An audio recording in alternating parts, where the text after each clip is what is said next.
Hello and welcome to Metal Vice, a podcast where we talk about all things music. Well, the things we care about. That's right, we're just mainly metal music and live music. I'm your host, Brian, joined with the other host, Karen. I have to say words. Yes, you have to say some words.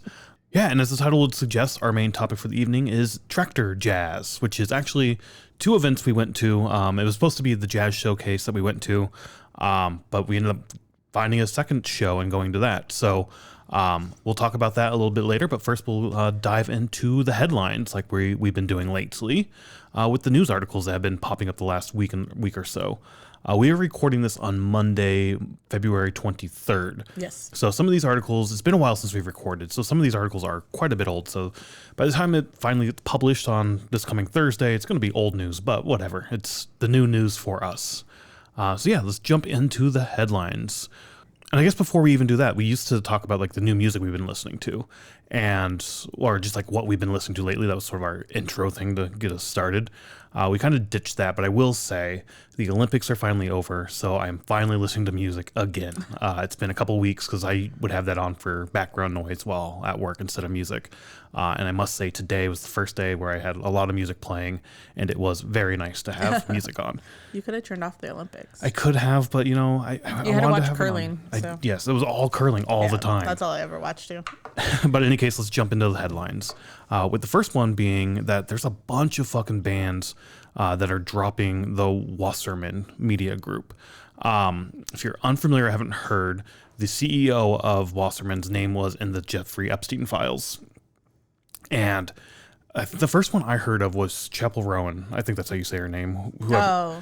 That she left. And this was a couple weeks ago, and we didn't say anything there. But the new headline I saw was the Dropkick Murphys have left, Dying Wish has left, and a bunch of others have left this media group. Dying Wish was the first one I saw. That like rung out to you like, oh. No, that I saw that was leaving. Saw in general? Yes, okay. Yeah, and then I started looking into it. And I'm Gotcha. like, well, what's going on with this? Yeah.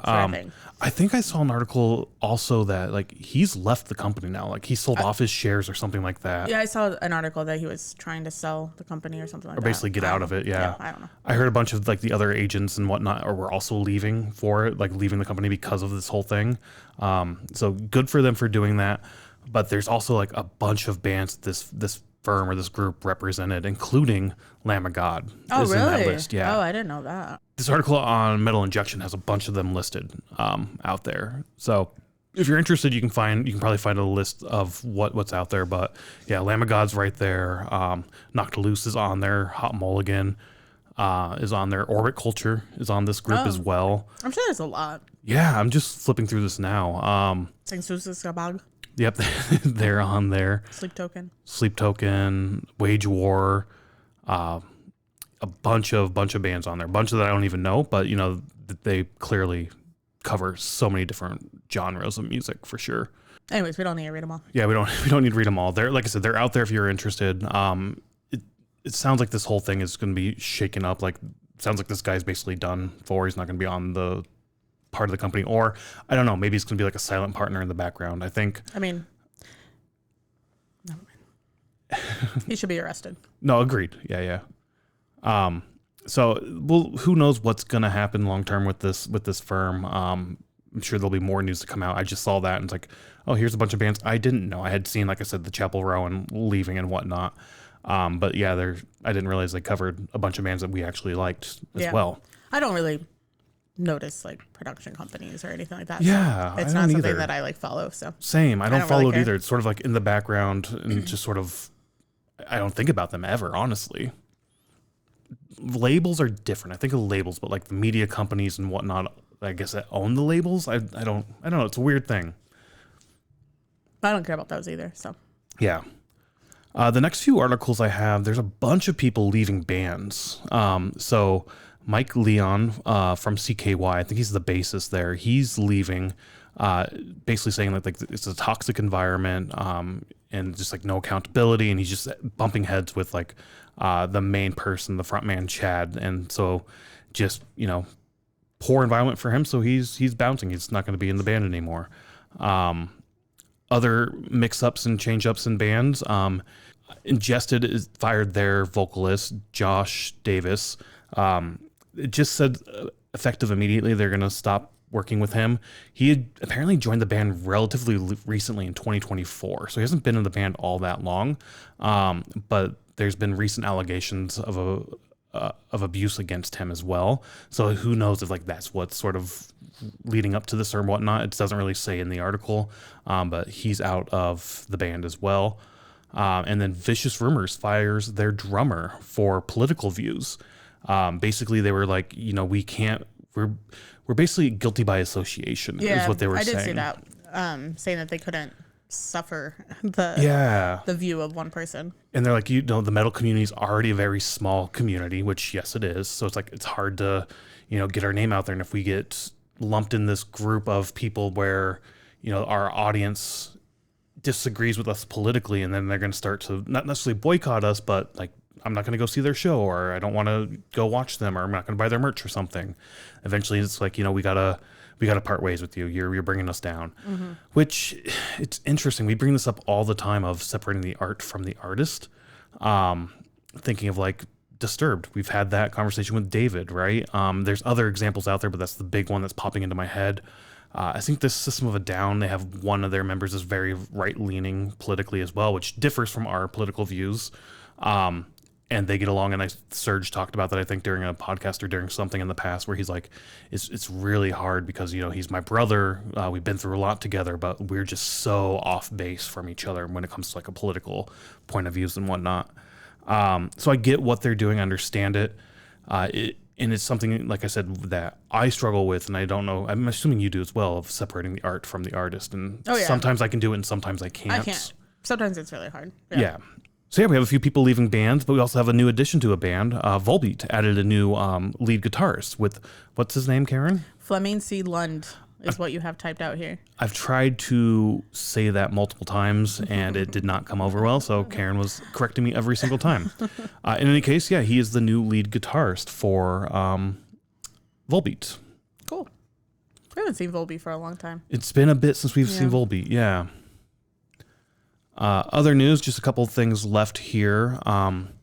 Avatar had to cancel their show, not cancel the show, in their show early in London. Yeah. You know a little bit more about this than I do. I just know what Johannes put on Instagram. Which is more than I know. Oh, okay. He just was saying that it became unsafe. Like there was electrical current or something that went through machinery, electrocuted two of the stagehands, and then basically everything on stage became electrified.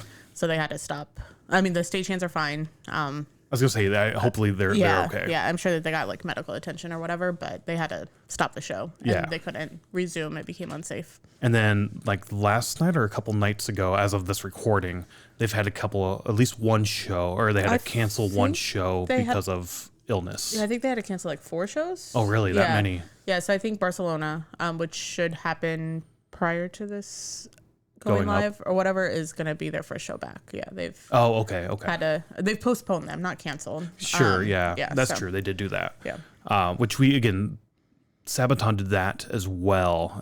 We were supposed to go to their show, and they postponed that. They haven't announced anything yet, which part of me is like, that really, I just canceled at this point. Yeah. Like, you can go back and do those shows again, unless you're going to tack it on to the end of the tour. But even then, just, people had that day off so they can go to that show. Who knows what the future is going to hold? And if you don't cancel the show, you can't get your money back, and you're stuck trying to sell it on the secondary market, which we hate buying tickets on the secondary market. So it gets really tricky from my point of view to do. So I'm a big fan of just, if you can't make the show, just fucking cancel it. And when you come back, if I'm free, I'll buy a ticket to it. So that sucks that Johannes is sick. It sucks that they had to stop their show. Good thing though that the stagehands were safe, too. And the crowd was Everybody safe. was safe. Yeah.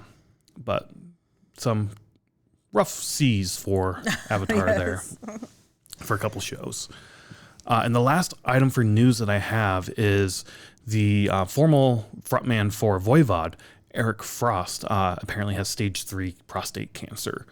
He has launched a GoFundMe page to help pay for that, those services and whatnot, which cancer is not cheap. Medical expenses in the U.S. are not fucking cheap. It's really, really fucking disappointing that he has to launch a fucking GoFundMe to pay for medical procedures that should be free to get done. Or at least way less expensive than what they are. Sure, yes. Like, you should pay doctors for their time, but you shouldn't pay them thousands and thousands and thousands of dollars for a hospital stay. Yeah. Deeper, different conversation than music, so we'll get away from that as well. Yeah, I don't know where to go from there, but those are the headlines for this week. A little shorter than I thought, but yeah, those are the headlines. There's still a lot more we're going to talk about, including in the studios, which Mikhail from Opeth, the lead singer there, he's going to be doing a non-Opeth project in May. Yeah, that's cool. So I'm kind of excited for that. There's really no information about it that I saw, other than him basically saying, like, I'm going to be working on something. It's going to be fun. Hopefully you like it, type thing. So I wonder what it would be like if it's like Opeth, or if he has like a different vision, or what. Or a completely different path, like just go more jazzy, more punky, which is what you're saying, basically. Yes, that's exactly what I was saying, with a different vision. Yeah. Sorry. So, yeah, I didn't no. out. Maybe he's going to do a country album. Who knows? Maybe. I don't know. But yeah, no. That I'm excited for that. I'm interested to see what that's going to be about. Also coming out April 24th, we have Failure with their album Location Losts. It's their 7th studio album. I do not know who this band is, No, never heard of them. Something to check out. This next dude I do know. This made me laugh as soon as I saw it. William Shatner is releasing a metal album. Yeah. He did a music album not long ago. Oh, really? It was maybe it was like 15, 20 years ago now. Okay, that's a long time ago. Yeah.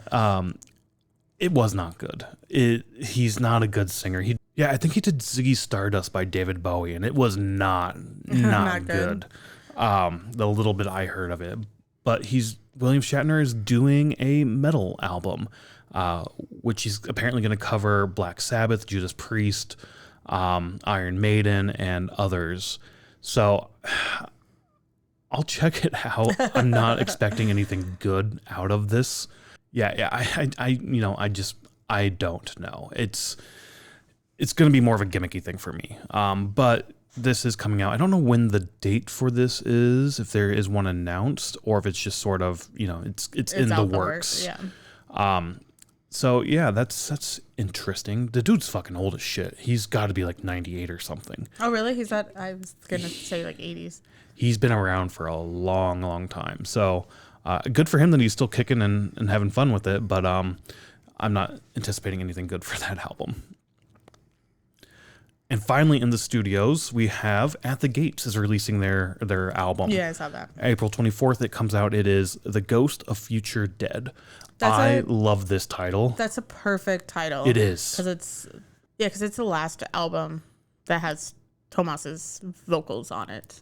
Yeah. Since he passed away. So, because they were in the middle of recording, I believe, or they had all his vocals recorded. I think they had all his vocals recorded. They were supposed to be on the second year of the boat, of the Headbangers boat, and it was just sort of last minute, like, we can't go. No, it wasn't last minute. It was in advance. Yeah. Well, they had a whole tour scheduled earlier in the year, and then they canceled that, but there was like the boat still happening, and then they canceled the boat. So. Yeah, and then it was afterwards that we found out like there were medical issues going on, and unfortunately he did pass away. But yeah, I think they had all of his vocals done. I think so. Up to that point. Yeah. I remember them announcing that, that they were still going to come out with the album. So this is a great fucking title, like knowing all of that story into it, like the Ghost of Future Dead. I've recently discovered At the Gates before the boat. We've got an album from Record Store Day, and I loved listening to it. And we saw a guy at like a Metallica show. He had like a vest of only At the Gates patches or some shit on there, and he's like, "Holy shit, they're so fucking awesome! You need to check them out." So I'm excited for this. Great fucking title, and it's awesome to see that his final work is going to be released out to the fans. Yeah, for sure. So that's what we have in the studio, basically new albums that are coming out. But we did have some new music that came out this week as well that we actually listened to. So I'm going to start off with Shinedown and Safe and Sound from their new album coming out called 8, which will be out May 29th. It's fine. It's just fine. It's not even like... I don't think it's that good of a Shinedown song. I like Shinedown, don't get me wrong. I heard it and it's like, whatever. I don't need to listen to this again. There's other shit you have that came out recently that I prefer. So it's very interesting to see that they're having a new album come out so quick as well. Yeah, I would agree there. I've only been listening to them for the last year. I mean, for a few years now, but I've been getting more and more into them over the last year or so. So I don't know what their album cycle is. I don't think this is their 8th album, but it'd be kind of cool if it was their 8th album. No, that would be weird though. That they Call only it had- 8? No, I'm saying it would be weird if they only had 8 albums. Right. Yeah, agreed. Yeah. But like I said, it was fine. The first time I heard that was on the radio in the morning when I was getting ready. Really? I turned on Rock 108 and was listening to that. And I had heard that they came out with the song, and then the song started playing, and instantly I'm like, oh, this is Shinedown. This is their new song. It's got to Like be. you can tell, yeah. And sure enough, it was. This morning, actually, I was listening to Rock 108 again, and the song came on again. I listened to it again, obviously, and it was fine. They go to commercial break, and they come back, or before they played that song, actually, they were talking about the new Foo Fighters song as well, which is Your Favorite Toy, which is the self-titled song off of their new album coming out. That will be out April 24th. And the only thing they talked about on the radio, I didn't hear anything. I listened to it later in the day, but they were talking about the vocals and how they weren't good and they didn't like the vocals. And like, maybe you can use maybe you could have done that style for like the chorus or something, but for the whole song, nah, it wasn't good. So I listened to it, and the vocals are weird. It's very it feels very low production-y value. It's kind of tinny. It's very muffled, very drowned out as well compared to the other instruments, the arrangement and whatnot. So I kind of agree with them. I don't like the vocal styling. But yeah, I don't know. It was interesting for sure. And then the last one I have is the Arch Enemy song, To the Last Breath, which also features a new member. Their new singer, Lauren Hart, has joined the band. I know there was some like speculation or rumors that the first singer was going to come back or something like that. And she said, no, I'm not coming back. I'm still open to doing like a reunion show or something, but no, I'm not in the band. So the new singer for Arch Enemy is Lauren Hart. It was a fine song. It wasn't like, oh my God, this is awesome. It was definitely an Arch Enemy song. Oh, okay. I was wondering I was just wondering if it would sound like Arch Enemy or if they like switch it up, kind of like Linkin Park. Yeah. Switched up their songs and stuff. It's good. Don't get me wrong. It's like I said, it's just an Arch Enemy song. It's not like their best song they've ever done. But it's a good introduction to her. So I am excited to see new music with them and with her as well. Mm-hmm. But yeah, nothing that was, oh my God, that's fucking amazing yet. Maybe something will be on the album. I don't know. But that's the last one I have. You had a new song you listened to as well, or some new music you listened to. Album, yeah. I thought that we were finding I thought we had a discussion that we were finding new bands to listen to. Yeah, we talked about changing these segments up to where we're going to, instead of doing like new music and in the studio, we're going to force ourselves to find a new band and listen to it together, or not together, separately, but then talk about it. And basically like a featured artist type thing. I didn't even have that either, so... But we're not doing that just yet, and here's the new stuff Karen found. Yeah, so I thought we were finding new bands to listen to, so that's what I did. The band I listened to was Warm. I can't say that word because there's a W and an R. Warm Shepherd. Like the heat, warm. No, like... Oh, like the slithering worm. in the ground worm. Like early bird gets the worm. Yes. Warm Shepherd. They have a new album that just came out last Friday. Dawn of the Iconoclast. Oh, okay. So I didn't even know anything about the band. I just did the whole like Spotify new music thing and just chose one. Immediately I loved it. Really? Do you want to know why? It's got to be metalcore. No. Why is that? Deathcore. Oh, sorry. Yes, that's what I meant. Deathcore. Yes, yeah. No, so it's a band that was started in 2020 from Massachusetts, I believe. Okay. So yeah, like immediately though, I was like, this is really good. Like I need to text this to Brian. Is it the generic metalcore where it's like, or deathcore? Sorry, deathcore, where it's like again. To me, it all sounds the same. I know there are nuances there. There's definitely some deathcore that sort of splits off a little bit, and you can tell that that's, this band, Whitechapel or something like that, versus everything else sounds like everything else. Is this more of the sounds like everything else? Yeah, so this is more like sounds like Signs of the Swarm or that sort of thing. So to you, yes, it sounds like everything else, not necessarily like a Lorna Shore or Whitechapel that has its own vibe. But I mean, they just started in 2020, so they're still young. Still young. They have like 3 EPs out and like a studio album or something like that. This is considered an EP. This is an EP. Okay. Yeah. So I didn't notice until I looked it up, but this album has 8 songs on it, or 8 tracks on it, and then there's like a disc 2 even on Spotify. That's what it says. Okay. And they're all instrumentals. So now I need to go back and listen to them as the instrumental only. So they do a whole album of just the songs as instrumentals? That's what it says, yeah. Okay. Yeah, so I'm interested to go back and listen to it again. That's interesting. I know Linkin Park did that with their last album, where they had like the album and then they did the acoustic version, or not the acoustic, the acapella version. Yeah. Oh, that was and then they did the instrumental, which was basically just taking the vocals and leaving it by itself, and then taking the instruments without the vocals and releasing that. Yeah. Which was like acapella is like where you do the whole like bapa Yeah, exactly. Yeah. You make the instrument noises, right? Yeah. That was me trying some Alabama, I believe. Is that who does the bapa I don't know what you're talking about. Interesting. I'll check it out. I don't know if I'm going to love it as much as you did, but I'll definitely check that out. Maybe tomorrow. It's a new band now. So add them to the list. Definitely. Next week, you should try out a new band. Yeah, so maybe next week we will try to do that featured artist thing where we just find an artist and both of us listen to it. Oh, both of us. Okay. And then we can share our thoughts on it. And you can be like, I didn't like that, or I loved it type thing. Can it be a deathcore artist? Tell you what, you pick a band one week, I'll pick a band next week. So I'll let you pick next week's band. Okay. Since we'll start this off, and you can pick whatever you want. Okay.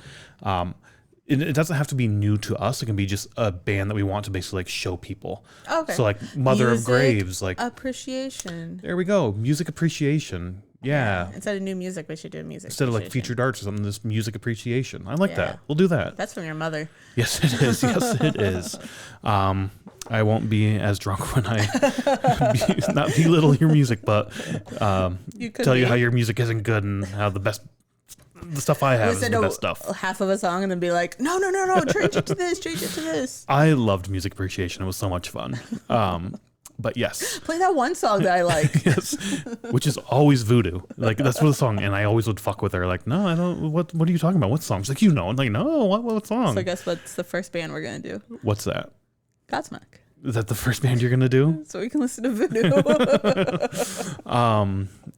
So yeah, new segment. Maybe next week we'll start that. Okay. And we'll ditch this new music and in the studio thing, and they'll just sort of pop up over time. I like the in the studio kind of. I don't know. Maybe then let's ditch new music, and I don't know. We're still fucking around with this and seeing how it goes. So, one segment though that we have is the cemetery gates, where we look at individuals who have passed away. So yeah, not a segment we have every week, but we have one this week. Unfortunately, we have Tim Very of Manchester Orchestra has passed away at the age of 42. Not a whole lot was sort of said in the statement, other than it was sort of unexpected and no cause of death or anything like that, other than just like, hey, he passed away. He was a great light. He loved making music. He loved making people happy. He had just a warm feeling about him. He was always joyful and whatnot. That kind of statement. This is a band I had no clue about whatsoever. Did you look up anything about them? I haven't yet. But I will be definitely checking this out. Again, I haven't been listening to music over the last week or so because of the Olympics. So now that I have no sports balls to watch, more music, and this is definitely on the list of things to throw up there and check out. So unfortunately, he has left us, but his music is definitely here to stay for forever, and hopefully people find it and enjoy it. I'm hoping to dive into the catalog a bit more here in the next few days. He's only 42. Yeah, 42. Yeah. Very, very young and indie rock band. So you'd probably like that. I would definitely like that. Yeah. That'd be fun. So new music, unfortunately, an unfortunate way to discover it, but like I said, he will live on through his music and his art. So thank you for giving us your art to live forever. All right, getting into our main topic, like the title says, it is Tractor Jazz. And so we were supposed to go to a show at Reggie's last week sometime, like a Sunday or something. Sunday before President's Day, I think it was. And neither one of us were feeling it. We just weren't feeling like, hey, let's go out and do something. Let's go see a 5-band lineup. It was a 5-band lineup, yeah. We wanted to see Seven Spires, I think, was the main band we wanted to see. Yes. Yeah. They were like the third band on the bill. Yeah, and we talked about just going to see that. And the other thought was it was at Reggie's, and sometimes they stream their shit on YouTube. We can watch it there. But they didn't stream that show. Yeah, so we skipped that, and we didn't have an episode for this week for our main topic. So we were trying to figure out what we wanted to do. And two of the things that we've talked about doing for a very long time since living down here in the South Loop is going to Buddy Guy's Blues bar up the road a bit, as well as there's a jazz showcase. The Buddy Guys Blues, they had Gary Clark Jr. Yeah. Tickets, and they were sold out and on the secondary market for like $120-$130 or something. Yeah, it was a lot of money. Yeah. And we're like, fuck no, we're not going to spend that. I would have loved to have seen him, but not for that price. Yeah. By We saw him means. last year as an opener for The Black Keys. Black Keys. Yes. I really liked his stuff. And I would love to see him again. But again, I don't want to pay the secondary price for that. Yeah. So we decided, let's go to the jazz showcase. We haven't been there yet, and they have stuff going all the time. We haven't been to a jazz thing, so let's go check that out. So on the night we went, they had a band called K.I.M, which is an acronym for Keeping It Movin'. So that's what we went to see. Tickets for this were $30 with $4.49 in fees, a fee rate of 15% basically. I've seen some jazz way back when I was younger. You've never seen jazz, I don't think, or have you? Maybe in school? Yeah, I don't remember. I don't know. I don't remember going to like an exact like jazz concert. My friend's dad used to play in the Des Moines Jazz Big Band or something it is. We have a CD of it here. Okay. And I went to go see that at the Spaghetti Works in Des Moines. Oh, wow. Way back when. Yeah. And I used to listen to jazz every now and then. So I was somewhat familiar with it, but Yeah. not super familiar. Sorry, dinner timer went off, so can't really remember where we were, but we're talking about K.I.M. Keeping it moving. Keeping jazz. it moving jazz. Yes. So backing up just a little bit, we did buy tickets to the show. There were actually two shows listed, a 7 p.m. show and a 9 p.m. show. Yes. We got tickets online and we had to pick a time to be seated, and we picked like 6:30 to be seated. Figured we'd get there, probably get like a cocktail or something while we sit and wait. And before going, we went out to dinner at a bar nearby and had dinner there, and then went over to the show and whatnot. So we get there like right at 6:30, I want to say. Yeah, pretty close to it. Yeah. And get sat down right away. Yeah, there was nobody there. This place, this particular jazz showcase is the name of the venue, as well as I think like the organization or some shit. They've been there for, I think they said since 1949, I think is when they opened up. 47? 47, 49. I know it was Yeah. after the war, but not far after World War II. The war. The war. The war. Yeah. That we all suffer through. Any case, so it's in this old train station in an area called Chicago, or neighborhood in Chicago called Printers Row. And I think it's an old Dearborn train station, isn't it? I think it is. Yeah, I think that's what the building is. Really cool building. There's not a whole lot there at the moment. There used to be Bar Louie, which was a chain bar and whatnot. That's closed down. I think there's a new bar opening maybe going to be in there or something. Yeah, I don't know what it is, but yeah, there's a sign. It's a decent little neighborhood. There's some bars and restaurants there, but it's fluctuating what's in and out. There was a pizza joint that closed down that something new is opening in there. But in any case, I really liked this venue when you walk in. It's just sort of an open room with a bunch of small tables and candles lit for each table, a stage, a pretty decent sized stage. But it's an old building. It was kind of cool, kind of some cool little character and whatnot, but we haven't ever been to sort of a jazz hall or jazz room to see music and whatnot. No. I think the closest thing we've been to, I think the Green Mill is technically a jazz club, but we haven't seen music there. Booths and stuff. It has like booths, and it also has like a dance floor too, I think. Oh, does that? Okay. But yeah, I thought the vibe was kind of cool in there. We got sat pretty close to the stage. They did have that's one reason why I wanted to be there earlier, or like do the early one, is not to be close to the stage. That wasn't like a big deal, but because it was open seating, I was like, well, I would like to kind of get there before everybody else. That way you get a better seat, or at least kind of a better seat. Yeah, and we also weren't sure. So they had two sections. The VIP section, which was up front. Yeah, like the first 2 rows or something. Yeah, it looked a lot larger online, but it basically turned out to be the first 2 rows. They did have like couches and stuff for the VIP section. And then GA behind it. So I wasn't sure if we were going to get seated in like the GA or if the whole pick a time to be seated. It was more to stagger people so everybody's not loading up right at the beginning. But no, we did get seated. But the other thing that you brought up as well is we want to get there early because Thalia Hall, the Metallica thing. Oh, yes, that's what it was, yeah. There were a bunch of people who showed up late or closer to when the show was going to start, and they're like, there's no seats for us, and they were struggling to find seats. Yeah, or like no seats together. It was like there's 2 seats left, but you were like across from each other, or like way across from each other, not even like close, but yeah. So we got there early to try to avoid that. Which would have been fine at this show. Like it wasn't packed by any means, but no, not at all. And like I said, the two seats were $30. Like I said, I think it was 60 to 70, maybe $75 for the VIP. And we got sat like in the 3rd row, so not bad seats at all. So definitely worth saving the other the money for sure. Yeah. I think nowhere in that room would have been a bad seat. I don't think it's not that big of a room. So yeah. So we're sitting there, we get our drinks, we're sort of just hanging out, chatting and whatnot. And we see the band members start to trickle in one by one, setting up their gear. Yeah, like 10 minutes before? 10 minutes before. 2 members show up, getting the piano set up. The other guy was the guitarist who's getting like cameras set up and shit as well. Yeah. It was really weird. And then other members of the band trickled in. Eventually, everybody showed up, and they started the show at like 7:20.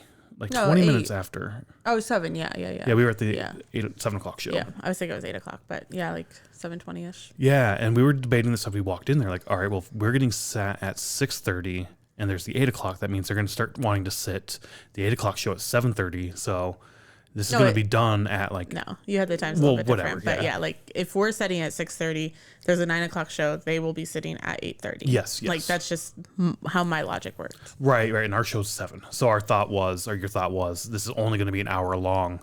We're getting done at 8. And so like by the time we got there and we talked through it, I was kind of in the back of my head starting to agree with you and your thought process there. It made sense logically. But it started at 7:20, and I'm starting to think like, holy shit, are we going to get gypped on our show here? Are they only play for 40 minutes instead of the whole hour? Again, we've never been to a jazz thing, so we don't know what it's all about here. I do know jazz is like heavily improvisational. That's the whole part of the whole point is that like you just get up there and you play your bit. That's part of the whole thing, but you get like little solos that you can go and play your solo and just fuck around with it, have fun with it, which they definitely did. But did they I don't know the music, but did they like change the music? I think they did. I think those were every solo was like the guitar player, they'd start off together as a band, and then you'd have like the drum and the bass, or the drum and piano, or bass and piano, like 2 people who just sort of keep the rhythm going. And then you'd have your solo, like the guitar player would come up and play his solo, or the saxophone would come up and play a solo.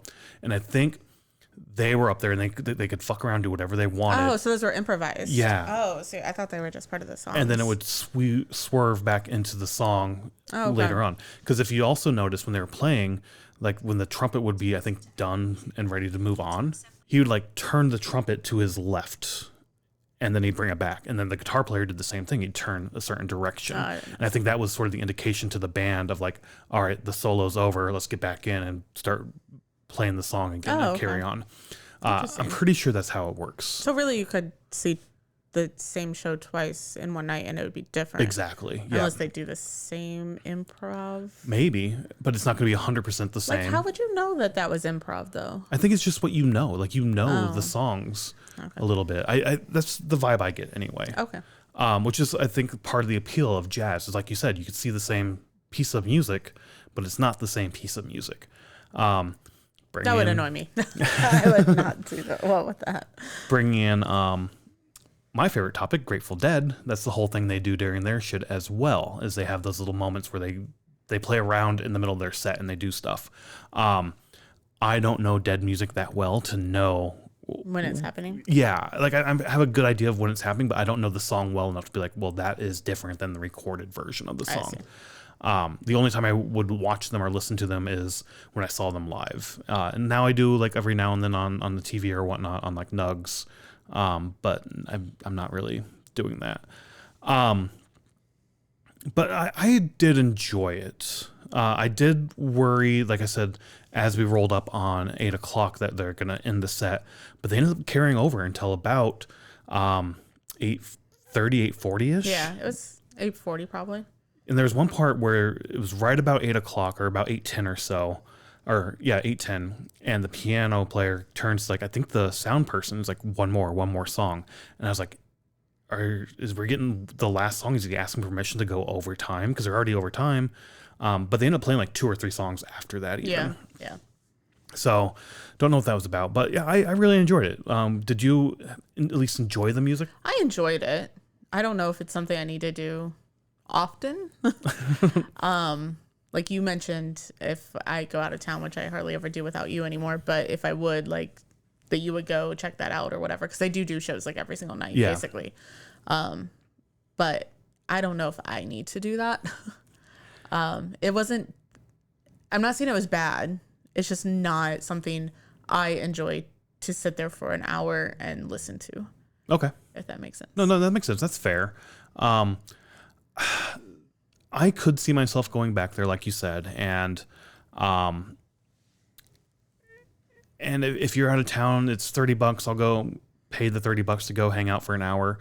I prefer more of like the piano bar thing. I can have a lot more fun in the piano bar and pay like a $10, $20 cover to get in, and then just buy drinks, and I could stay there for hours and hours and hours, much longer than I probably should be staying there, and just listen to music and have fun doing that. And I like that vibe a lot better than this.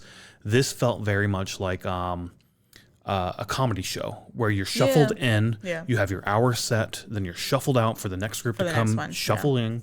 And because, like I said, it was about 8:40 when we left, and we're walking out. We were gonna go buy a CD of merch, but they didn't. They said there's merch in the back, but I didn't see any merch table, so I was like, it's got to be out the store. But by the time we walked through that door, everybody who's there for the 9 o'clock show was waiting to come into the show. Yeah, that aspect. So you were kind of talking about that, like wondering like when it was gonna be over and stuff like that. Once we got to like 8:20, 8:25, it's just how my brain works. But like I was starting to get nervous for the people coming in for the 9 o'clock show. And I told you this when we left and we're walking home, where I said, if I was supposed to be seated at 8:30 and I got there at 8:30 to be seated, and then I'm shuffled in with all these other people who are getting here now at 8:45 and I don't get seated, I would be kind of upset, because it's like I left my dinner or left my drinks or whatever I was doing. I made arrangements to get here at this time. Yes, and now the show is not over. Maybe that's just jazz and it's supposed to be like free living, or not free living. That's more like hippie music, but you know what I mean? Like, you know, just go with the flow sort of thing. Definitely go with the flow, I would say. And it's like not a strict like on time thing, but even say we had something to do that night and we needed to be out of there at 8 o'clock or whatever the case is, or we booked 2 shows in one night and we were like, oh, we need to get to Reggie's by 9 o'clock when the show starts, but we have plenty of time, so let's just do both shows. And then we'd be fucked over for one of them. Yeah. Or, you know, whatever the case is. Like I do remember you saying that, and like my mindset when you said that was, again, I was in this understanding of that, or thinking that, you know, it's very improvisational, the songs themselves. So if I show up at 8:30 and they're still playing, they're more likely going to play the same set, but maybe I get a little bit of a different song. And I was like, I could enjoy that a little bit. I'm getting more bang for my buck, so to speak. But I definitely get where your head's at. And you're definitely like a very punctual person. You need to be on time. You need to, like, if I say I'm going to be there at this time, I'm going to be there at this time. Where I am definitely more of the like, oh, fuck it. I get there when I get there. I said I was going to be there at 3 and it's already 4. Whatever. It's fine. I'll get there. That would piss me off. It does piss you off. You hate that so much. But so in any case, the whole feeling of it being like a comedy club of like shuffle in, shuffle out. I did not like that at all. No. And it is very much like, okay, sit down, server comes to get you your drink. You ordered 2 drinks, which I think might've been like a little, like, I didn't see very many people ordering 2 drinks.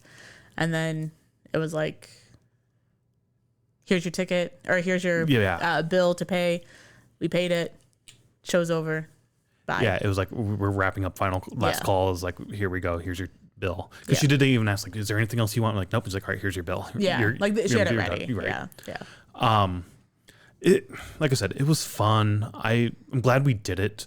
I would definitely do it again. But I don't like that structuredness of it. Like, I mean, I know when you go to a show, set time is at this time, and so you know, like, all right, I need to be there by that time. But after the show starts, it's sort of what happens. Which we've also talked about. Knowing how long a set's going to be is a little frustrating for us because then you have this structure to it, which I don't necessarily like. So I don't know. All in all, I would definitely check it out again. And then, like I said, we were at dinner beforehand, and as we're sitting there with dinner, I get a text message from a friend being like, "Who wants to go see a show tomorrow night?" And I was like, when and where and who? And he's like, my cousin's in a band called the Tractor Kings, and they're playing at a place out in the burbs. Bridgeview, is that the burb? Berwyn. Berwyn is the burb they played in at a venue called Fitzgerald's. And we're like, fuck it. Yeah, let's go check this out. And so, like I said, we didn't have the main topic for this. So that's why we went to the jazz thing. We're sitting there for dinner and we get a text message like, there's a show tomorrow. And my buddy was going to. I haven't seen a live show with him in multiple years because he now has children, little ones running around. So he doesn't get out to see music all that often anymore. But it was his cousin. So we're like, fuck it. Yeah, let's go check that out. So hence the name of this, Tractor Jazz, because the band that he was in is the Tractor Kings. They were the first opener on this bill. The headliner was Pinebender, and then also Allen Epley was there in support as well in the middle there. We paid for the tickets at the door, $20 a ticket. Yeah. And like I said, it was, the Tractor Kings. The drummer was my friend's cousin, so we went and checked this out. Berwyn here is sort of like one of the first burbs just outside of Chicago out it's west. Like Cicero than Berwyn. Oh, is it Cicero? Yeah. Okay. You can take the fucking blue line to this burb. Yes, you can. Which there's a handful of burbs you can take the Metro to, or not the Metro, the L to. Yeah, so this is just one of them that's out that way. The venue itself is owned by the same person who owns Thalia Hall. You found that out while we were sitting there at the dinner. Just Googling it, yeah. Which he bought it like February 2020? No, March 5th, 2020. And the lockdown was like the very next week. Yeah, like March 13th. So perfect timing or not so perfect timing. Yeah, perfect timing for the Fitzgerald's family to get out of it. Did he buy it directly from the family? Yeah. Oh, nice. Did. Yeah. Well, that's what the About Us thing says. So whatever. The whole venue itself is a pretty large complex of a thing. It's like a bar, a restaurant, a patio area. Another bar. Yeah. So like when we're walking up, we found street parking and we're like a block or two away and we're walking up to it. It was snowing this night. It was a very beautiful, nice little pleasant snow. And we see Fitzgerald's painted on this window and there's people in there and there's a stage already set up with people on there. Just a small bar, basically. And I'm like, oh, cool. This will be entertaining to see a bar show. But then on the door, it says entrance around the corner. So we walk around the corner and then I go to open a door and like, no, that's not an entrance. Like that door is like bolted shut or some shit. And like, I guess we got to keep going down. We find this big patio area with a fire pit in the middle that's already going. And we're like, what the fuck is going on here? And over to the left, there's a little hut type building that has box office written on it. It's like, all right, let's go check that out. Walk in there, and it's just this woman behind this desk and whatnot. They got merch all over the place. They had a vinyl for sale as well. I don't know if you saw that. Yeah, like a few boxes of vinyl to look through. But then past her down this little hallway, there were a bunch of tables that looked like a restaurant that was set up in there. Yeah. And we're like, we're here to see the Tractor Kings. And she's like, oh, just follow that same couple that just left. So we go out, we go into this other area, which is just another small bar with a bigger stage on there. Yeah. And it's like, what the fuck is this place? It's like, it's so all over the place. It's interesting. It's interesting how much space they have and all the events they do and everything like that. So yeah, it'd be, I think when we were there, you said this would be a cool spot to check out in the summer. Like sit here on the patio. Oh, the patio. Yeah, for sure. And see this. Maybe they do patio shows out there, like outside and whatnot. I would definitely imagine that. Yeah, I think they do. So the venue itself was a pretty cool little venue. Yeah, I think a lot of the shows are free also. Oh, really? They do, yeah. Because even in the women's restroom, there's like a framed photo, but it's basically a QR code, I think, if I remember right. But it's like, what do they call it? Like voluntary cover charge or something like that. Oh. And it basically says underneath, like, many of the events are free to the public and that sort of thing, but to help support us if you feel willing to give a donation or whatever for the cover. Oh, interesting. Charge. Fun. Yeah. I mean, the bands probably get paid, so it's we just want you to play to bring people in to buy food and booze. Yeah. Which we've talked about that. Our friend Jerry plays in Mega Ballad at like this wedding venue in the winter and stuff. And he's basically like, they just want us to come because they sell so much booze, and like we get all the cover from like the tickets, and we have to bring in the like equipment and whatnot, like the sound and lights and all that. But they let us take all the ticket pricing because all they want is the booze sales. But yeah, a really cool little spot. This particular room we were in had a decent size floor right in front of the stage, and then over to stage left they had this like little rope that was blocking it off with tables, and in the back they had a bunch of tables, high tops and like longer high tops, just set up for people to hang out and whatnot. Good size bar as well, so decent little size space room for sure. Getting to the first band, the Tractor Kings, like I said, the main reason we were there, support our friend's cousin, took the stage, and he described them as a folky Bob Dylan-esque Grateful Dead type band is what he said they were like. I did notice right away that they had a steel guitar, which I don't think I've ever actually seen a steel guitar played. Yeah, you said that night. I did not know, like, somebody once tried to describe it to me. I was like, I've never heard that or seen it. Like, you've definitely heard it. You just might not have seen it. It sounded at times very theremin-y. Wait, doesn't Grateful Dead have a steel guitar? I don't know. No, they have the beam. I think they call. Oh, they call it. It's a weird thing. They might have a steel guitar somewhere in there. I feel like the one that you watch regularly all the time, I felt like one of the guys is playing a steel guitar in the background. Maybe I don't know. I know he has like this giant beam thing he plays, but they might have a steel guitar in there as well. Okay. But in any case, I didn't. At times it felt very theremin-y. Like the sound of it was like like a really cool science fiction-y type sound. But it's a weird as fuck instrument with pedals. You have to use like pedals to do shit. He was using like a metal slide. That's how he was like making the instrument go. And then there's like things on his feet that he was like bend certain ways, or on his knees when he was sitting there. It's very, very. I've never seen one played, and it was kind of fun to kind of see and whatnot. But yeah, they were good. Their first couple of songs, I liked them. We don't have any of the set lists for this or even for the jazz showcase, which I was trying to find online earlier today. But yeah, they were okay. I liked them. They were interesting.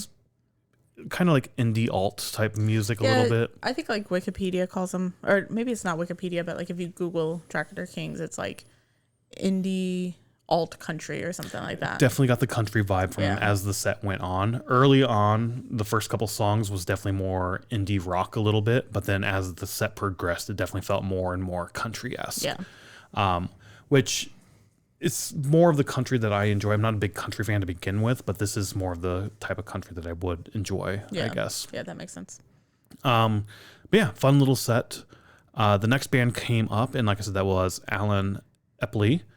Also had a steel guitar for them as well. A different one, like a little lap one. A lap one, yeah. So I don't know how that works with all the pedals and shit, but I think the pedals are more just for any guitar where you can like loop things or distort the sound and stuff like that. I think that's what the pedals are for. So it's just a different type of, I guess, like the whammy bar and whatnot on a guitar type thing.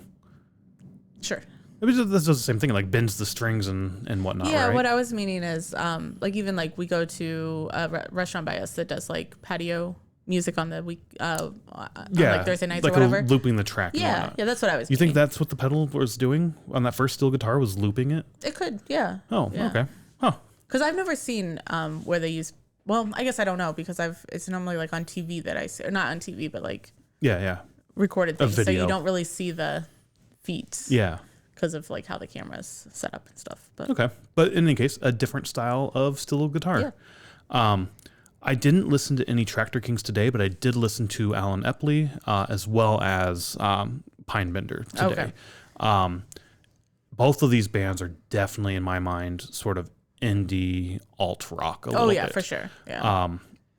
I enjoyed their set. I remember enjoying their set. But by this time I had left the floor and I moved back to sit with you in the back corner, and there was a lot of chatter. All night there was a lot of chatter. Yeah. It wasn't nearly as bad on the floor for the Tractor Kings, but for this set there was a lot of chatter, and it was very, very frustrating for sure. I just chopped it up to being a bar show. It definitely felt like a very I was much like, they're like a bar eating show. dinner, they're chatting. Yeah. They're not here to see. And I think they might be regulars because like they sat at a table, and then like the little, I say little guy, but the guy that was doing like the doors came over. He's like, oh, no, you guys are back here. Oh, really? And like Okay. moved them to that back table. So it almost seems like that they're like regulars and like that was their table or whatever. I don't know. But then to pay like a $20 cover charge basically to Well, get if you're in. regulars, do you really have to pay the charge? Maybe not. Maybe they do just get in for free then. Yeah. So, I remember being a little frustrated because of all the chatter, and not like, oh my God, fuck you guys, but also like it did just take away from the show a little bit for me. But yeah, listening to Day, I've really enjoyed the music, and this is definitely like the, when I want to not zone out, but when I want to, go down this type of path, this is something I would definitely pick up. Okay. And then, yeah, same with Pinebender. I really liked Pinebender when I listened to them in the day. They were a lot heavier and more rockier. So recorded, are they heavier? That's what I'm saying. Okay. Recorded. Okay. And again, I don't know if I was listening to the same stuff they had, but when I say heavier, I don't mean like heavy metal or anything like that. Yeah. I mean more rocky. They Rocky definitely sounding. have a lot more distortion and whatnot in their instruments. A lot more sort of sound noise almost at times. I liked their stuff a lot when I listened to it. Yeah, so we were talking between Allen Epley and Pinebender going on. We were talking to the drummer of Tractor Kings, and he was kind of explaining what Pinebender was, and he said, "Oh, they're a lot louder, rockier sounding." Yep. And I was trying to make a joke of like louder, like actually loud, or like indie loud, because to me, even a lot of music that I like to listen to is not loud. I'm like, this isn't heavy or loud at all or whatever. But, and he didn't say heavy, he said loud. Yeah. But once it started, I think we stayed for like 3 or 4 songs. Yeah, we stayed a decent amount. Yeah. But I was just like, this isn't loud at all. This is just indie music. But he did call them shoegaze, which we've seen. Oh, yes. Paris was a shoegaze band. Right. You told me that there. I remember that now. Yeah. Yeah. So I can kind of get that, especially with what you were just saying on the recorded, where like if there's like the noise aspect or like the noise rock aspect or whatever. Because I remember that from the Paris band where it almost just sounded like they were doing their own thing. Like the guitarist would be doing his own thing or whatever. Interesting. I when I was listening to them today, I was like, they sound like somebody. Like the sound reminds me of something. I couldn't quite put my finger on it. I don't think it was Paris because I fucking hated Paris. Yeah. And I think it's mainly the name. Like the name and how they spelled it was just PV. so fucking stupid. To this day, I'm still like, fuck your band. That's so fucking stupid. Is it PVRYS? Who I fucking think so. knows? It's not how you spell so. fucking Paris. There's no goddamn V in Paris. It's an upside down A. Fuck you, it's not. Ugh, I fucking hate that band so much just because of the name. But So grumpy. I fucking hate that name. Any case, Pinebender reminded me of somebody, and I couldn't quite put my finger on it. I really enjoyed what I heard today while listening to it again. But then again, like I said, I don't know what they played at the show. There's no set list for it, so I don't know. I didn't figure there would be a set list for this. Yeah, I just went to Spotify and started playing at the top and working my way down the catalog. So the songs they had on Spotify were long at times, like quite lengthy. But again, I've really enjoyed their stuff. And the venue, like I said, I've really enjoyed the venue. I don't know if we're going to make it back out there for a show. It's going to be a while, I'd say. Yeah, probably. It seemed like they had a lot of sort of country come out there. Yeah, it definitely looks country. Yeah.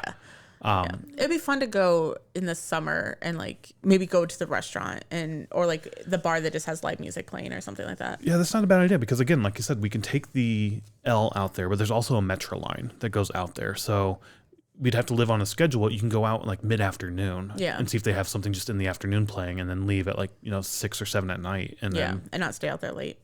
Right, exactly. Yeah, because if you're listening to this, I would not recommend taking the Blue Line west past a certain time period. You're just not very comfortable with that? No, I don't think anybody should be comfortable Oh, really? with that. I've never done it myself, Yeah. so I don't know. I fell asleep once, but I don't know if I made it that far. I think I called you before. Any case, no, that'd be fun. I think we should try We that. should. Like go out in the summer when it's nice. Yeah. Maybe take some friends or meet some friends out there and Yeah, I have think like so a too. Yeah. afternoon date type thing. Afternoon date. Yeah, I don't know. Couples date or double date or where the fuck they call those things. Yeah. But yeah, a little bonus content there with the Tractor Kings and Pinebender and Allen Epley. Cool little fun night that we weren't really expecting to go there. Yeah, and do no, that. So yeah. fun times. But yeah, that will wrap up our main topic for this week. As always, we end our show by looking at sort of the upcoming concerts that have been announced. So let's, I guess, dive into those. So the first concert I saw that got announced, Chad Gray from Mudvayne and Hell Yeah is doing a 30th anniversary or 30 Years of Madness tour with his solo shit. Not his solo shit. I'm assuming what he's going to do is play some Mudvayne shit as well as some Hell Yeah stuff as well. That's what I assumed it was, yeah. Which I saw in, not an interview, but I saw like a headline of a little while ago where he's like, it would feel weird getting Hell Yeah back together without Vinny. Yeah. So it makes sense. We were lucky enough to see Hell Yeah a couple of times, but I would love to see Hell Yeah again. I love their music, but I understand where he's coming from. Like, Vinny was in that band. He was a big part of that band. So without him, it's going to be weird. But this is kind of cool that he's going off and doing some solo shit where he could play some of that music. And there's really not that many shows he's doing. There's 4 shows, April 24th in Vegas, May 26th in Flint, Michigan, then May 29th in East Moline, Illinois, and then May 30th in Green Bay, Wisconsin. I also saw recently, I don't know if it was officially announced as of this recording or maybe I just haven't seen it yet, but I think he's also playing Louder Than Life this year. Is he? Okay. Yeah. As a solo thing? As a solo thing, yeah.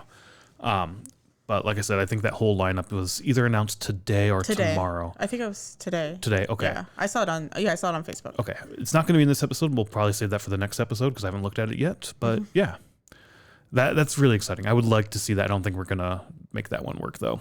Next, like I said, Shinedown has a new album coming out and they're doing their Dance Kid Dance Act 2 tour.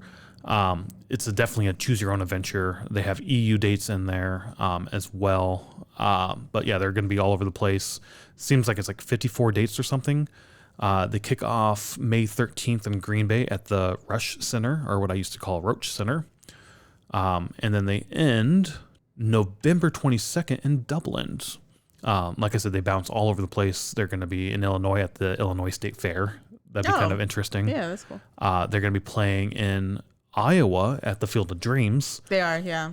That was one show we talked about possibly going to, but it's not actually on the Field of Dreams. It's on a separate venue next to it. Yeah, it's weird. And the only way you can get on to the Field of Dreams is if you buy like the super elite VIP package, which is crazy expensive. Have to buy a 3-day pass. You can't just buy the 1 day. And there was like maybe one other band that we would be okay seeing. Yeah. But otherwise, it's like, this isn't our scene. Like, this isn't what we want to spend money on. No, and it was the whole how the festival was sort of organized. I did not like, especially with it not being on the Field of Dreams. So I was like, fuck that, we're not going. Like I said, this is a choose your own adventure. They've got Coheed and Cambria's with them, Blackstone Cherry, and I think somebody else. DJ Block. Yeah. DJ Rock. DJ Rock feed. So choose your own adventure. We saw this last year in Milwaukee, this particular show, or the tour, of Act 1. It was fine. I'm okay not seeing this one, but they are on tour again with a new album coming out. Another one that we've seen that's always kind of fun to go to is similar vein of that radio metal, radio rock. Breaking Benjamin's on tour again. With Chevelle, Stardust, and Cami Cahoe. Starset, yes. Yeah. We haven't seen Starset since we saw them at Upheaval, and we've wanted to see them ever since then because they were so early in the day. They were like at 12:30 or something, so it was like daylight out, and it's like, this is definitely a band you need to see in the dark. And they even said that during their set. Yeah. I don't know if we ever did an episode on Upheaval. It's going to be our first one. I think we tried and it was not good. Yeah, I can't remember because we were we had COVID. We ended up getting COVID there. Yeah. I can't remember if we ever posted that. We may have went back and like did like a recap maybe thing on it, but I can't remember. But I do remember getting into the venue was a pain in the ass because when doors opened, the first band went on. Yeah. And they were the first band. And so yes, they were. And so getting in, we missed half their set because again, the line, like I fucking hate when venues, that's fucking stupid. Yeah. But in any case, Breaking Benjamin is on tour with those bands we mentioned it's a fall tour, starting in September 2nd in New Jersey and ending October 24th in Virginia. So I just noticed that these are the amphitheater shows. Yes. So it's still going to be light out when Start Set goes on. Well, if they're, I bet they go on at like 7:00. Maybe. I don't, because Chevelle's going to be right before. Yeah, Breaking Benjamin. Yeah. So Chevelle's going to be at 8 and then they'll probably go on at 9. So. Well, hopefully Starset will add shows around there and maybe we'll see a Starset like an show. inside show or something that's not in the dark. Or that would be in the dark, yeah. The next show we have, Poppy with Constantly Nowhere tour. She's going to be with Landmarks. With Landmarks and 1,000 Below. This one's kicking off July 7th in Washington, D.C. and then ends August 19th in Nashville, Tennessee. That's really interesting because you don't see very much at the beginning of July or like in July. No, that's not festivals. Yeah, exactly. That's not festivals. That's really interesting. Yeah. There are some July dates here, including Milwaukee and Chicago. I would like to see Poppy. I think that'd be fun. After that, we have Filth with their 10th anniversary tour. 2 legs for this particular tour. So sort of a choose your own adventure, sort of not. The first leg is with 2 Pieces and The Gang. That kicks off April 10th, ending April 23rd. The April 10th show starts off in North Carolina, the 23rd in Oklahoma. And then April 24th, they kick off in Kansas City, Missouri, ending May 3rd in Amityville, New York. And that one is Monochromatic Black, which we've seen. We have. Them. When did we see them? I want to see Milwaukee Metal Fest. You're right. Yeah. So that would be cool to see. But yeah, like I said, sort of a choose your own adventure, but basically just 2 legs. After that, we have The Black Queen with Fever Daydream 10th anniversary tour. I am not really sure who these guys are. I saw this announced though. Yeah. But I remember the picture that is up. So. Got a couple of shows just sort of sporadically here. We have, but it looks like this kicks off May 6th in Seattle and it's going to run through June 6th where it ends in Dallas, Texas. This might be one that be interesting to check out possibly if we can make it work. It does say this is their first tour since 2019. So that's interesting. After that, we have Necrogoblicon is on tour with Psychostick and Galactic Empire. Wait, Galactic Empire, is that the band that you wanted to see? That is the band I want to see. Okay. They were at Fan Expo last year, and normally at Fan Expo they do like a DJ set type thing, like a dance party, it's very high school-esque. And I go and get a couple drinks, and I just sort of stand on the edge and watch. It's kind of fun. I do enjoy it. So I anticipated that's what it was going to be last year. I saw that it was Galactic Empire. I had no clue what it was. I just thought it was a theme night. But I show up and it's this band playing nerdy music, but like metal versions of nerdy songs. Really, really cool. So in any case, Necrogoblicon's on tour with them and a bunch of other people, honestly. They've got a few different sort of tours kicking off. Yeah, so I think these first ones we may have already covered, but they're with other bands. Yeah, I thought those were announced last year, and I don't think we can make that first leg work. No, I'm looking through the dates really quick. But the new dates that were added with Psychostick and Galactic Empire are May 7th, May 9th, 10th, 11th, 13th, and 14th, starting in North Carolina, ending in Ohio. So there's only a few dates there. Unfortunately, not Chicago for those. No, but Galactic Empire is coming, and maybe we can make that one work. Did we put that on the calendar? It's on the It's on our spreadsheet, but not the calendar. We haven't bought tickets to it yet. Yeah. After that, we have Failure with their North America tour. Like I said, they had an album coming out earlier in the episode. I mentioned that. But they're going to be on tour with All Under Heaven. This one kicks off April 21st in Los Angeles and ends on May 20th in Toronto. Oh, it's going to be a radio show for Chicago. Yeah, I did see that. I think this was announced quite some time in the past. So they went to their Instagram.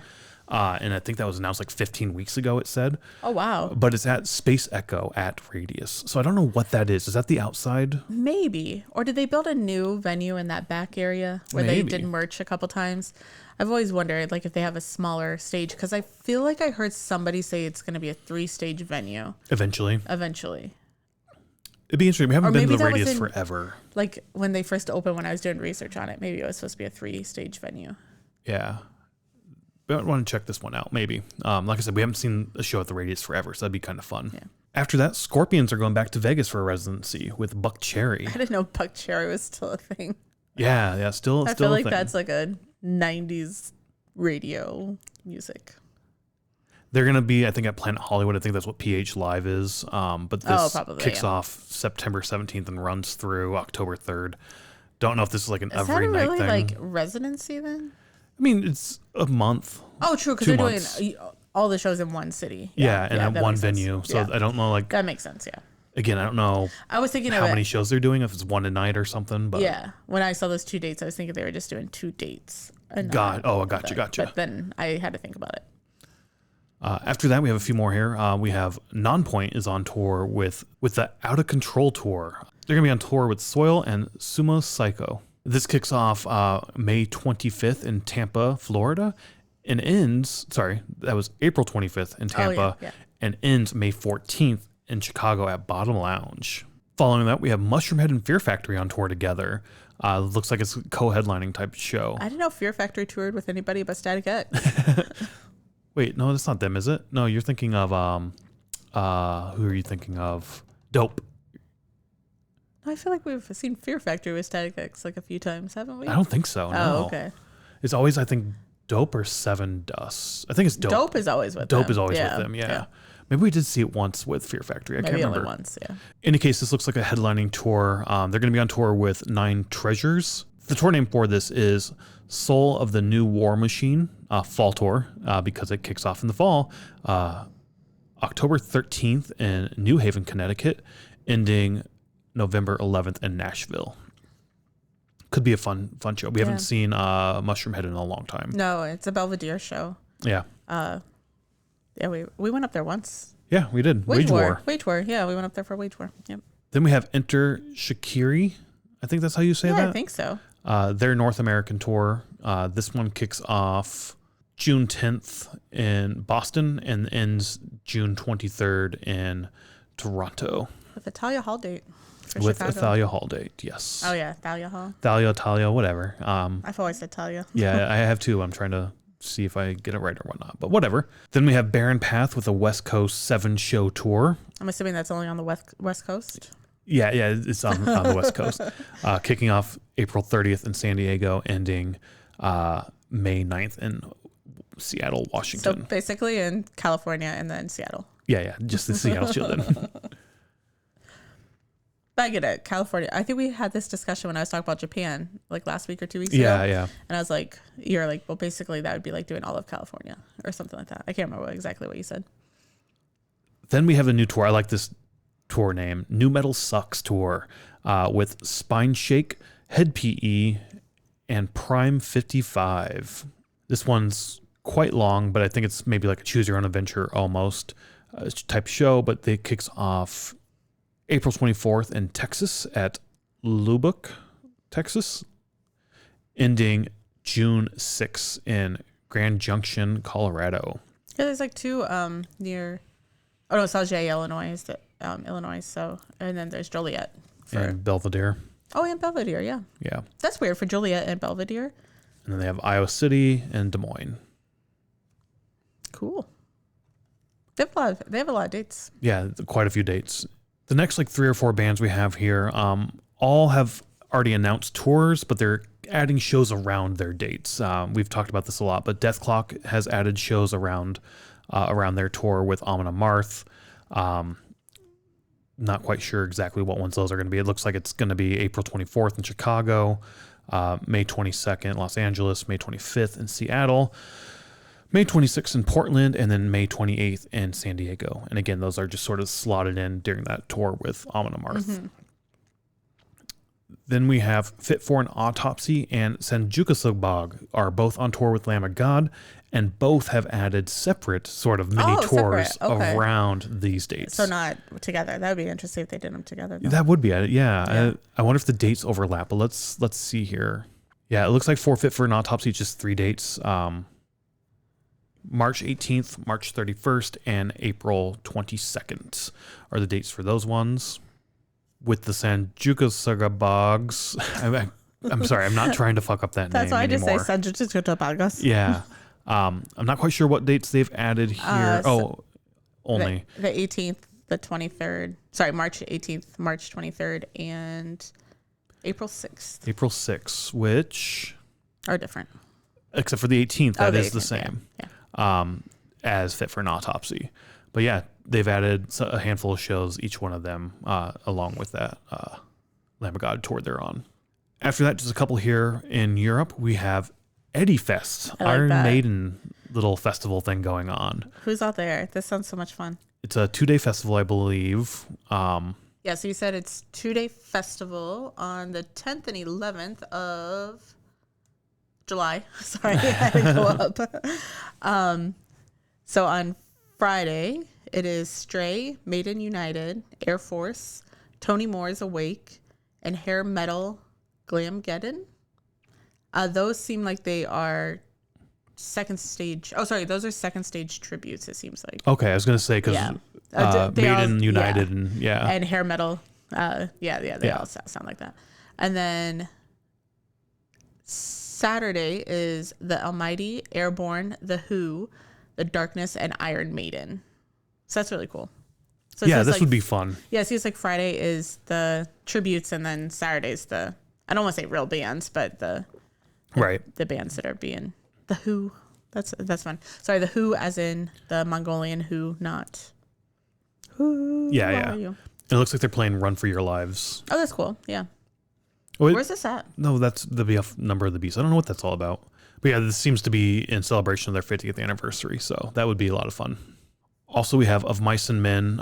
They're doing European Summer Festival as well as playing some small club shows there. So a lot of festival stuff, but it looks like when they're doing the side stuff, they're with Vended and Unearth for a bunch of shows sprinkled throughout the festival season and whatnot. Yeah, for the summer in Europe. Yep. After that, Death Haven is on a summer tour with Show Me the Body. This kicks off July 22nd in Vienna, Austria. I believe that's what that is. Mm-hmm. And then ends August 29th in Spain. And then finally, not only did Arch Enemy release a new song, show us their new singer, but also announced a show in Europe, or some shows in Europe. Starting July 19th in Berlin, and then ending August 11th in Manchester, England. Manchester, England. A handful of other shows in there as well, including Stockholm. Oh, cool. And I believe that then wraps up the shows that were announced. Like I said, I think Louder Than Life announced today, but we'll probably talk a little bit about that next week. Some rumors of some bands announcing tomorrow. So. You're hoping Wage War tomorrow. I hope so. I haven't seen them for a long time. It's been a bit, yes. Yeah. So, lots of good music coming out. Both, audio to buy like CDs and shit or stream or whatnot, but also a lot of good fucking shows been announced this last week. A little bit less. It keeps getting less and less and less. Yep. And I'm sure it's going to be that way because summer's coming. Well, summer's a long ways away, but it's coming from show announcements, and then it'll pick up again for fall and winter. That's what we think. We'll see. It's the first time since we've actually done this. Like we've noticed it, but we're actually tracking it. Yeah. Now, so yeah. But like I said, anyway, lots of shows out there. Get out there, check out some live music, and maybe we'll see you at the show. Bye.